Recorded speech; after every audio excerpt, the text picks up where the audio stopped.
Could a Greek philosopher named Xenophanes, who lived over 2,500 years ago, have laid the foundation for the modern concept of God?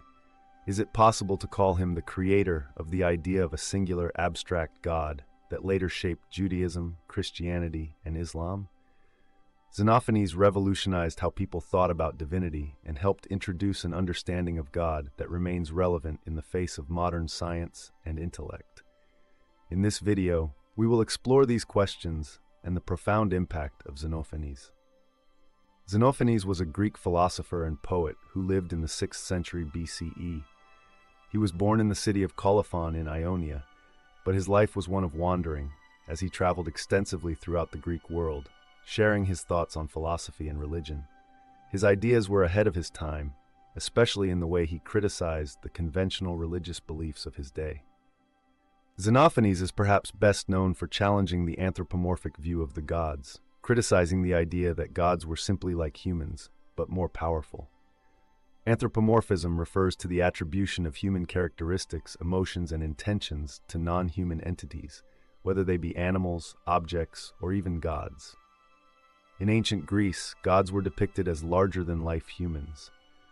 Zeus, for example, was portrayed as a mighty ruler, much like a human king, with human emotions like jealousy, love, and anger. However, Xenophanes found this deeply flawed. He famously stated, "If oxen and horses and lions had hands, they would draw gods in their own image." Xenophanes believed that projecting human traits onto gods limited the divine and misunderstood the true nature of the universe. Xenophanes was bold in his criticism. He argued that it was foolish for humans to imagine the gods as resembling themselves. To him, it was an error of human vanity and ignorance. Xenophanes believed that gods, if they existed, were far beyond human form or behavior. He introduced the idea of a single, all-powerful God who was not bound by human characteristics or emotions. This God, according to Xenophanes, was eternal, unchanging, and beyond human comprehension, neither having a physical body nor needing one. This was a revolutionary idea for its time. Xenophanes' idea of a singular, abstract God laid the groundwork for the development of monotheism, the belief in one God. Although he did not establish a formal religion, his ideas paved the way for the emergence of monotheistic thought in later religious traditions. In Judaism, God is described as omnipotent, omniscient, and beyond human understanding, concepts that resonate with Xenophanes' teachings. Christianity adopted this view, and Islam further reinforced it, describing Allah as one and unique, without any physical form. The unchanging eternal God that Xenophanes spoke of was now central to these religious traditions. The greatest service Xenophanes provided to religion was freeing the concept of God from the limitations of human form and traits.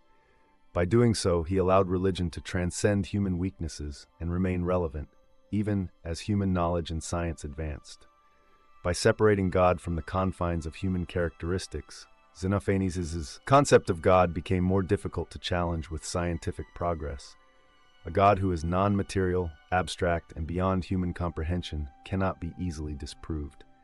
This flexible, resilient idea of God is one of the reasons monotheistic religions have persisted through millennia, adapting to new scientific and intellectual developments.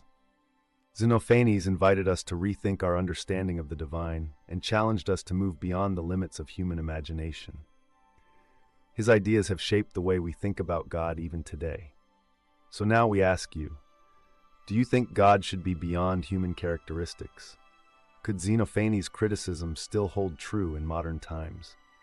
If you're curious to explore more about philosophy and theology, follow our channel and join us in future discussions. Let's dive deeper into the big questions of life and the universe together.